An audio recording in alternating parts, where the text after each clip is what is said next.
नमस्कार साथियों SBI state bank of India ने कहा है कि हम जो मेरे बैंक में खाता होगा उसको हम 1 करोड़ रुपए देंगे। इसके साथ ही 10 लाख रुपए भी देंगे।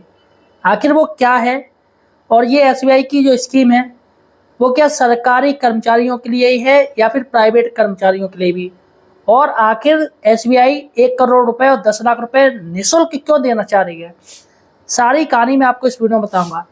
अतः दोस्तों, सही और सटीक जानकारी के लिए आप हमारे चैनल बेरोजगार हेल्पर को सब्सक्राइब कर लीजिए।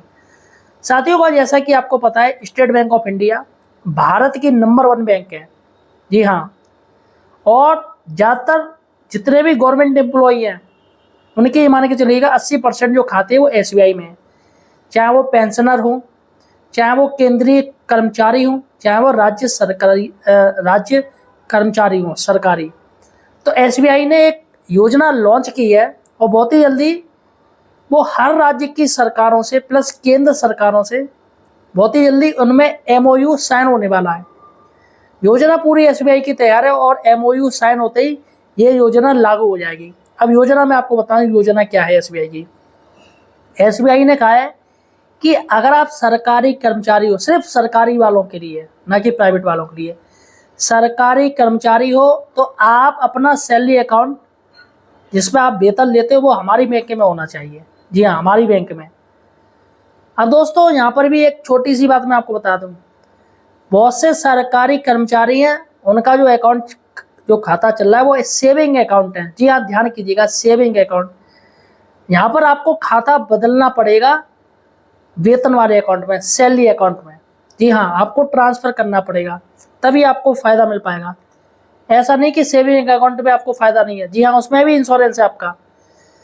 एसबीआई ने कहा है कि जो गवर्नमेंट कर्मचारी हमारी बैंक में खाता खुलवाएगा उसका सेविंग अकाउंट में ही 10 लाख रुपए इंश्योरेंस हो जाएगा। अगर अभी आपका खाता चल रहा है तो उसमें 10 लाख रुपए का आपका इंश्योरेंस है, लेकिन अगर आप इसको कन्वर्टेड करवा देते हैं सैलरी अकाउंट में, इसका एक प्रोसीजर होता है। आपको एक एप्लीकेशन देनी पड़ेगी बैंक के नाम, जिसमें आपका आधार कार्ड, पैन कार्ड ये होना चाहिए और प्लस आपकी ज्वाइनिंग लेटर है वो होना चाहिए। ये 3 चीज़ें आपको बैंक में जाके देनी है और जैसे आपका सैलरीड अकाउंट हो जाएगा। और हो सकता है बहुत से लोग बैंक वाले मानव संपदा आईडी है, पूरा जो मानव संपदा आपका है पूरा क्या कहते हैं, पूरी आईडी आपसे ली जाएगी उसमें। तो यहाँ पर आपका सैलरीड अकाउंट हो जाएगा और जैसे ही सैलरी अकाउंट होगा, पहले एसबीआई 50 लाख रुपए बीमा देती है। 50 लाख रुपए अगर आपकी एक्सीडेंटल डेथ हो जाती है, मौत हो जाती है, तो 50 लाख रुपए मिलेगा।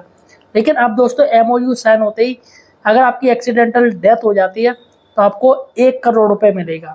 जी हाँ, 1 करोड़ रुपए। अतः आपका एसबीआई बैंक में अगर अकाउंट है तो ये देखिएगा कि वो सेविंग अकाउंट है या सैलरी अकाउंट है। अगर सेविंग अकाउंट चल रहा है तो आप उसको सैलरी अकाउंट में कन्वर्ट करवा लीजिए फ़ौरन, जिससे आपको 10 लाख रुपए प्लस 1 करोड़ रुपए का टर्म इंश्योरेंस भी आपको मिलेगा। अभी सेविंग अकाउंट जैसा कि मैंने आपको बताया सिर्फ 10 लाख रुपए मिलेंगे आपको एक्सीडेंटल अगर डेथ होती है तो। इसके साथ ही अगर कोई एक्सीडेंट होता है उसमें भी दोस्तों एसबीआई का प्लान है, उसमें भी आपको फौरी तौर पर राहत दी जाएगी। फिलहाल साथियों, आपको और कोई जानकारी चाहिए तो मुझे कमेंट सेक्शन में जरूर पूछ सकते हैं। फिलहाल अभी एसबीआई बहुत ही जल्दी सरकार के साथ एमओयू साइन होने वाला है। और कोई जानकारी चाहिए मुझे कमेंट सेक्शन में बताइएगा। इसके साथ ही हमारे चैनल बेरोजगार हेल्पर को सब्सक्राइब कीजिए।